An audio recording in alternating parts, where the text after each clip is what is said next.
Assalamualaikum warahmatullahi wabarakatuh. Ay mayamda nasiyat oiningaydamakta wari amatang lijage masi ina ligadaba wari si Quran amade hadiste yawba wari nate adubo akabir bujuksingna larikta iramba ikoygidamakta masi taraga ikoyda pautak oiningaydamakta ikoyda adumba knowledge oiningaydamakta liramba thokiba thodok adu iramba adugi matungina aina mayamda lijabani asi aikoygi rakta mapa amana macha mari natra manga poku matamda macha adu chawningaydamakta hotnaba matamda mapa adugi mapunsi loiribaniba lekin mapa aduna ahal loira aba matamda macha manga aduna mapa amadu jokpa ngamdeba mapa amaduna macha manga tara pokpa adu loiramak mi oihningai chanaba thaknaba yaha takke thabuk ingkhang mi mayam mamangda ma mi amani haiba adu ngamningai damakta hotna matamda mapa adugi punsi du loiribaniba mapa mama gi punsi adu lekin ngasidi mama amadi mapa aduna ahal loirakpa matamda macha manga tara poiba aduna apikpa adugumlaba mama amadi mapa adu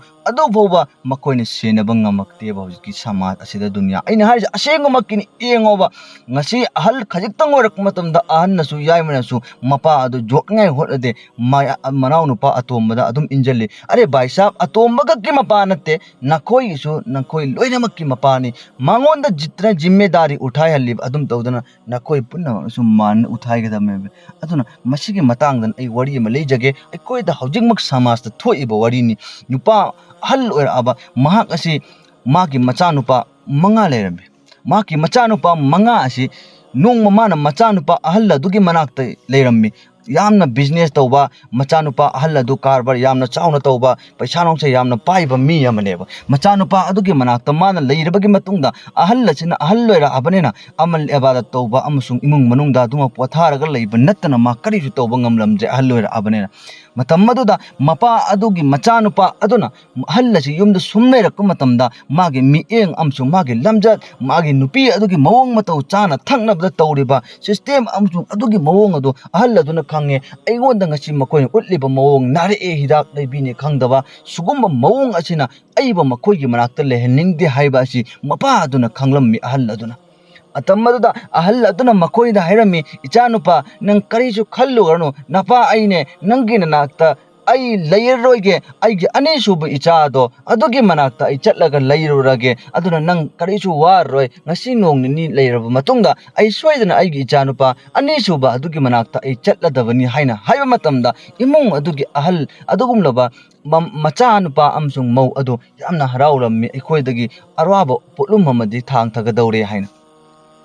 asum taudana ahal aduna mapa aduna mahaki ani suba macha adugi manakta chatle lekin macha adu yamna faba lamjat fajaba bephar yamna kanba lekin tijarat businessman afauba amoram ani suba macha adu magi manakta chatlaga leiba matamda su macha aduna su mapa adugi awala pa loina pidana kotuna tawe lekin magi nupi adu su mapa adu da walon bidana khot pidana amaba tawdaba sukat paga paikat paga sauningba wong sumutpa aduga magi macha apumbajin ahal adugi manakta changjalaga hekta chanor chucholo ahal lajdig manakta nairu chucholo ahal lajdig manakta haira loinamak thajinba lekin ahal loiraban pa ahal loiraba hanuba mapa adunadi makongi mapangal loiraklaba makhutki mapangal loiraklaba haksangi mitki power loiraklaba haksang punnamak asina aroi bagi bidai pm dai matam yorko matamda mapangal leitaba aduda mayam masu mayam changjal aga naiba amjung maugi mieng mayam sing asina mangonda amakka hen awaba mo oire akhirkar nongmadi magi mapa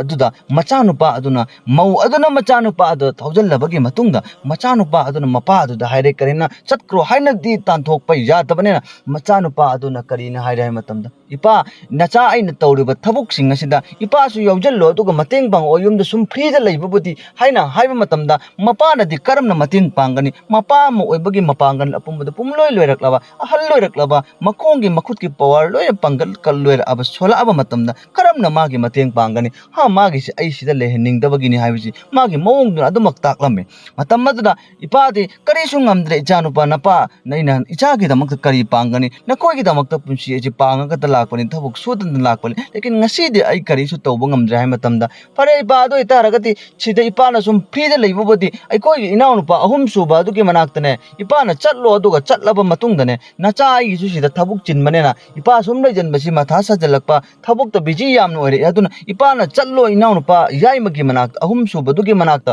अदुगा नचानाने था अमगी ओइबा खरा अदुम पोलमजिंग पैसाजिंग अदुम थारक्के अदुगा इपागे कैसु वाललोइ कायना मन हाइसेन्नरबगे मतुंगदा होय फरे हारगा मपा अदुना अदोंलो अहुम सुब मचा अदुगी मनाकता चटलम्मे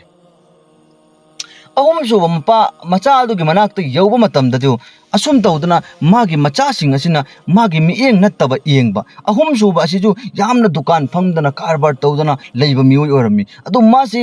business फाव मोरमी अदुबो महाकी मनाकता सुम लेरक मतमदसु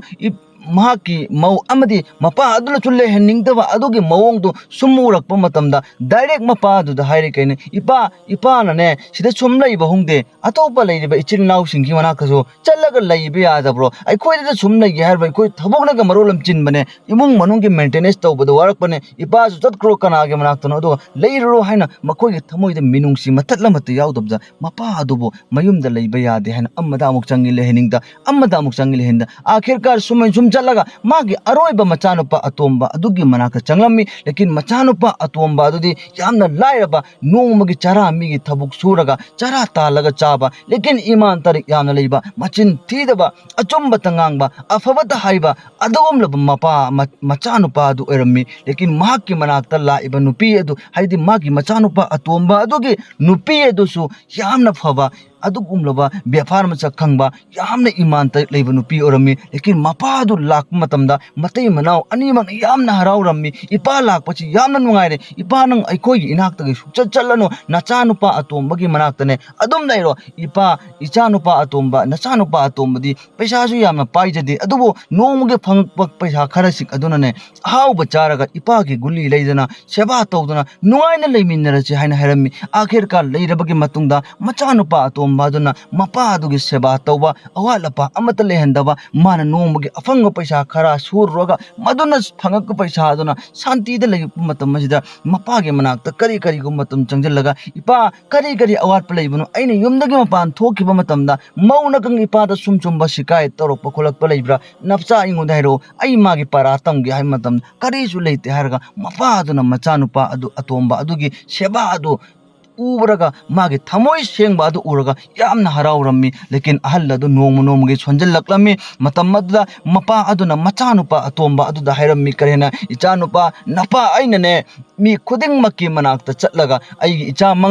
इचा मंगा खुदसिंग असिगी मनाकता लोइनमक्की मनाकता चटलगा अइ लेरमगा अरोइबदा नंगे नाकता लाकपनी लेकिन लोइनमक अइने परखा लौबनी एग्जाम लौबनी लोइनमक फेल ओय मखोइना मपा अइगे तौगदबा हक मपंग फाना पांगथोकते मपा अइबो मखोइना अतोपा अमगी मिएंग येंगगा अइबो लेहनिंगदे लेकिन ख्वाइदगी लाइरबा ख्वाइदगी पिदनबा नंगना ख्वाइदगी इचा मयामदगी इवा वाबा इचानिको अदुना नंगिना नाकता लाक मतमददी ngasi nangna ingona tawriba seba nangna ingona tawriba mateng mayam singasina napa ai yamna pele aduna napa ai ngasi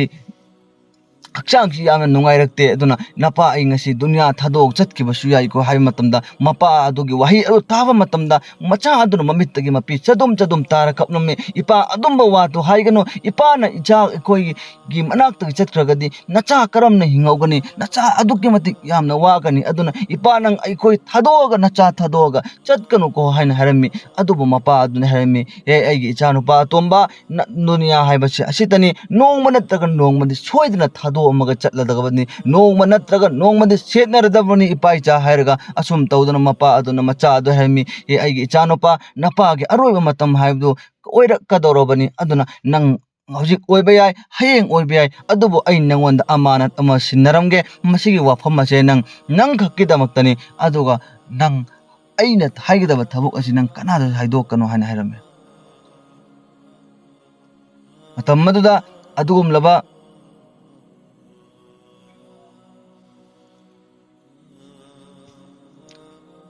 Mopa अदुना हाइरक्लमी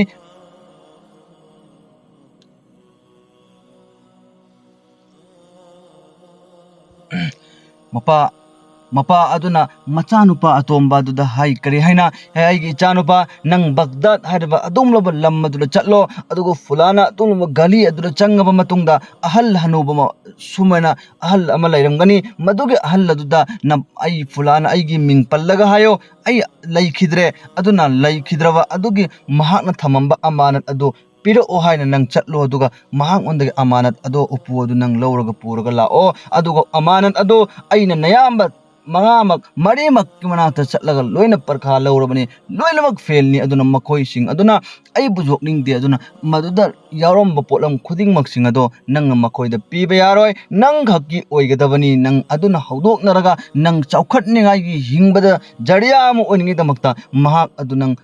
ꯄꯣꯠ ꯑꯗꯨ ꯂꯧꯔꯒ ꯅꯪ ꯍꯧꯗꯣꯛꯅꯣ ꯃꯗꯨꯒꯤ ꯄꯣꯠ ꯑꯗꯨ ꯅꯪꯒꯤ ꯅꯃꯥꯅ ꯊꯝꯃꯝꯕ ꯑꯗꯨꯒꯨꯝꯂꯕ ꯑꯃꯥꯅꯠ ꯑꯃꯅꯤ ꯍꯥꯏꯅ ꯍꯥꯏꯕꯤꯔꯝꯃꯤ आखिरकार मपा अदु महाकना हाइबा अदुगी मतुंगिना बगदाद हाइबा लम अदुदा महाक चटले अदुगा असागी गली अदु चटलगा अहल अदु थेंगनरगा मफम अदुदगी माना पोट अदु लौरगा पुरगा लाए अदुगा मपा असे लैखिद्रबा मतुंगदा महाकी मयामबसिंग अदुदा पाउदु पीरे अरोइबै ओइना इखोइगी इपा लैखिदना खोइ जनाजा सोलु लाउ हाइना हाइबिरम्मी मतम अदुदा मपा अदुगी अरोइबगी मथौ मंगम मदु पांगथोकङैदमक्ता मचा मयामसिंग अदु लोइनमक लाकगा यौरम्मी अदुगा अफुंगबा अतोंबा अदुदी यामना लौसिंग लैबा उनसुंग लालस लैतबा मिहौदबा कलक्तबा अदुंगलबा नुपा मरम यामना मोको मचा अम ओइबनेना मपा अदुनदी असाइ लरो उरिबा पोट अदु कना अमफौदा पीगनो नयामबसिंगदा नंग खक्की ओइगदबनी हाइ अदुबो मयामबसिंग अदुना जनाजा लोइरबगी मतुंगदा महाकना अदुगुमलबा करी अदु पुराआगा पोट अदु मयामबसिंग अदुदा हाइरमी हे यामबसिंग इपाना इंगोंदा अदुम अमानत अमा पिरम्मी मदुगे मनुंगदा करी याउरिबनु हाइबा आई खंगदे अदुगा इपाना दे इंगोंदा फोंगने हेक्ता हाइरमनबनी मदुगे अमानत अदु नयामबसिंगदा पीगनो नंग खक्की ओइवना हाइरमबनी अदुबो ngasi ꯑꯩꯈꯣꯏ ꯄꯨꯝꯅꯃꯛꯀꯤ ꯍꯛꯅꯤ ꯑꯗꯣ ꯑꯩ ꯈꯛ ꯑꯣꯏꯕ ꯄꯥꯝꯗꯦ ꯑꯗꯨꯅ ꯀꯔꯤ ꯌꯥꯎꯕꯅꯣ ꯌꯦꯡꯉꯁꯤ ꯑꯗꯨꯒ ꯏꯌꯥꯝꯕ ꯏꯆꯤꯟ ꯏꯅꯥꯎ ꯃꯉꯥꯃꯛ ꯑꯩꯈꯣꯏ ꯌꯦꯟꯅꯁꯤ ꯍꯥꯏꯔꯒ ꯑꯗꯨꯝ ꯇꯧꯗꯅ ꯊꯃꯣꯏ ꯌꯥꯝꯅ ꯁꯦꯡꯕ ꯅꯨꯄꯥ ꯑꯗꯨꯅ ꯃꯌꯥꯝꯕ ꯃꯉꯥ ꯑꯗꯨꯅ ꯀꯜꯂꯛꯄꯁꯤ ꯑꯃꯨꯛꯀ ꯍꯦꯜꯂꯝꯃꯤ ꯑꯗꯨ ꯑꯣꯏꯇꯥꯔꯗꯤ ꯄꯨꯔꯧ ꯆꯧꯅ ꯏꯅꯥꯎ ꯅꯨꯄꯥ ꯌꯦꯡꯁꯤꯅꯦ ꯀꯔꯤ ꯌꯥꯎꯔꯕꯅꯣ ꯍꯥꯏꯔꯒ ꯄꯨꯔꯒ ꯂꯥꯛꯑꯦ ꯑꯗꯨꯒ ꯌꯦꯡꯕ ꯃꯇꯝꯗꯗꯤ ꯁꯅꯥ ꯂꯨꯄꯥ ꯃꯥꯟ ꯗꯧꯂꯠ ꯃꯇꯝ ꯑꯗꯨꯒꯤ ꯌꯥꯝꯅ ꯃꯒꯨꯟ ꯂꯩꯕ ꯄꯣꯠꯁꯤꯡ ꯀꯔꯤ ꯂꯪ ꯃꯌꯥꯝ ꯑꯃ ꯌꯥꯎꯔꯒ ꯂꯩꯔꯝꯃꯤ ꯑꯗꯨꯒꯤ ꯃꯇꯨꯡꯗ ꯃꯌꯥꯝꯕ ꯃꯉꯥ ꯑꯃꯁꯨꯡ ꯃꯈꯣꯏ ꯃꯆꯤꯟꯅꯥꯎ ꯃꯉꯥꯃꯛ ꯑꯗꯨꯒꯤ ꯎꯄꯨꯗ ꯌꯥꯎꯔꯕ ꯄꯣꯠꯂꯝ ꯈꯨꯗꯤꯡꯃꯛꯁꯤꯡ ꯑꯗꯨ ꯂꯣꯏꯅꯃꯛ ꯇꯪꯈꯥꯏ ꯇꯪꯈꯥꯏ ꯌꯦꯟꯅꯔꯒ ꯃꯈꯣꯏꯁꯤꯡ ꯑꯗꯨ ꯌꯦꯟꯅꯔꯒ ꯅꯨꯡꯉꯥꯏꯅ ꯂꯩꯔꯝꯃꯤ ꯑꯗꯨꯒ ꯑꯗꯨꯒꯤ ꯃꯇꯨꯡꯗꯒꯤꯗꯤ ꯃꯌꯥꯝꯕꯁꯤꯡ ꯑꯁꯤꯅ ꯃꯥꯒꯤ ꯁꯔꯨꯛ ꯄꯨꯔꯕ ꯃꯇꯨꯡꯗ ꯃꯥꯒꯤ ꯃꯅꯥꯎꯅꯨꯄꯥ ꯑꯇꯣꯝꯕ ꯑꯗꯨꯅ ꯃꯄꯥꯒꯤ ꯑꯗꯨꯝ ꯄꯤꯔꯝꯕ ꯄꯣꯠꯂꯝꯁꯤꯡ ꯑꯗꯨ ꯌꯦꯟꯅꯔꯒ ꯃꯗꯨꯒꯤ ꯐꯪꯉꯛꯄ ꯄꯣꯠꯂꯝꯁꯤꯡ ꯑꯗꯨꯅ ꯃꯈꯣꯏꯁꯤꯡ ꯑꯗꯨꯕꯨ ꯑꯩꯈꯣꯏꯒꯤ ꯃꯥꯅ ꯕꯤꯖꯤꯅꯦꯁ ꯑꯃ ꯇꯧꯈꯠꯂꯦ ꯑꯗꯨꯒ ꯃꯗꯨꯗꯒꯤ ꯇꯞꯅ ꯇꯞꯅ ꯑꯜꯂꯥꯍꯅ ꯆꯥꯎꯈꯠꯄ ꯍꯦꯜꯍꯜꯂꯛꯑꯦ ꯑꯗꯨꯒ ꯃꯌꯥꯝꯕ ꯃꯔꯤꯁꯤꯡ ꯑꯗꯨꯅ ꯃꯥꯒꯤ ꯐꯠꯇꯕ ꯂꯝꯖꯠ ꯃꯥꯒꯤ ꯃꯑꯣꯡ ꯃꯇꯧ ꯑꯗꯨꯅ ꯃꯌꯥꯝꯕ ꯑꯍꯜ ꯑꯗꯨꯅ ꯕꯤꯖꯤꯅꯦꯁꯇ ꯑꯗꯨꯛꯀꯤ ꯃꯇꯤꯛ ꯂꯣꯁ ꯑꯣꯏꯔꯛꯑꯦ ꯌꯥꯍꯠꯇꯒꯤ ꯀꯌꯥꯒꯤ ꯃꯇꯤꯛ ꯌꯥꯝꯅ ꯂꯣꯁ ꯑꯣꯏꯔꯛꯑꯦ ꯍꯥꯏꯕ ꯃꯇꯝꯗ ꯃꯌꯨꯝꯗ ꯐꯥꯎꯕ ꯌꯣꯟꯊꯣꯛꯄꯒꯤ ꯗꯔꯀꯥꯔ ꯑꯣꯏꯔꯛꯇꯅ ꯌꯣꯟꯊꯣꯛꯑꯒ ꯂꯩꯐꯝ ꯂꯩꯇꯅ ꯅꯣꯡꯃꯒꯤ ꯄꯨꯠꯊꯔꯒ ꯃꯍꯥꯛꯀꯤ ꯃꯄꯨꯟꯁꯤ ꯑꯗꯨ ꯂꯣꯏꯔꯝꯃꯤ ꯑꯅꯤꯁꯨꯕ ꯃꯌꯥꯝꯕ ꯑꯗꯨꯁꯨ ꯃꯥꯒꯤ ꯖꯨ ꯊꯛꯄ ꯐꯠꯇꯕ ꯂꯝꯖꯠ ꯃꯥꯒꯤ ꯄꯩꯁꯥ ꯍꯨꯟꯗꯣꯛꯄ ꯑꯗꯨꯒꯤ ꯃꯔꯝꯗꯒꯤ ꯃꯥꯒꯤ ꯂꯩꯔꯝꯕ ꯃꯥꯟ ꯗꯧꯂꯠ ꯈꯨꯗꯤꯡꯃꯛꯁꯤꯡ ꯑꯁꯤ ꯂꯣꯏꯅꯃꯛ ꯕꯔꯕꯥꯗ ꯑꯣꯏꯔꯛꯑꯦ ꯑꯁꯨꯝ ꯇꯧꯗꯅ ꯃꯈꯣꯏ ꯃꯆꯤꯟ ꯃꯅꯥꯎ ꯃꯔꯤ ꯑꯗꯨꯒꯤ मान खुदिंगमक्सिंग अदु लोइनमक बर्बाद ओइर अबगी मतुंगदा